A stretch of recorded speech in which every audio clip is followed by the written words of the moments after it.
Good morning. একটা নতুন দিনের গল্প নিয়ে চলে এসেছি। বিশ্বকর্মা পুজো উপলক্ষে আজকে জিম অফ আছে, তাই ভাবলাম সকালের ব্রেকফাস্টটা নিজেই তৈরি করে নেব। ব্রেকফাস্ট করে কিচেনে চলে গেছিলাম। ব্রেকফাস্ট খেয়ে কাজ নিয়ে বসে পড়েছিলাম। হঠাৎ করে কফির একটু ক্রেভিং হওয়াতে মাকে সেটা বললাম। আজ দেখি মা খুশি খুশি করেও দিয়েছিল। বাকি অফিসের কাজ করছিলাম আর দিনের থার্ড মিল মা দিয়ে দেয়।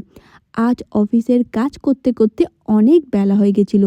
সন্ধেবেলায় ফাঁকা ছিলাম বলে মাকে বললাম, আগের দিন মায়ের জন্য যা যা ড্রেস নিয়ে গেছিলাম ফিটিংসের এত সমস্যা হচ্ছে, মাকে বললাম তুমি চলো এক্সচেঞ্জ করে তোমার যা যা ঠিক লাগবে তুমি সেটা নিয়ে নিও।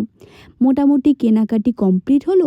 ফেরার সময় মন্দিরে গেছিলাম, আর মন্দির থেকে বেরিয়ে যেটা দেখলাম সেটা দেখার পর নিজেকে কন্ট্রোল রাখা গেল না।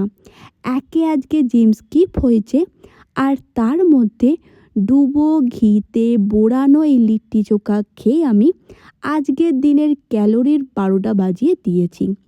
ফেরার পথে একটা ছোট্ট অ্যাক্সিডেন্ট হয়েছিল, মাথায় খুব জোরে লেগেছিল। সে যাই হোক, আজকের দিনটা আমি এভাবেই কাটাই, বাড়ি ফিরে রাতের ডিনার করে। আর আমার এই ধরনের ভিডিও ভালো লাগলে ভিডিওটা লাইক শেয়ার করে আমার নতুন চ্যানেলটি সাবস্ক্রাইব করে পাশে থেকেও ভালোবাসা দিও। Thank you.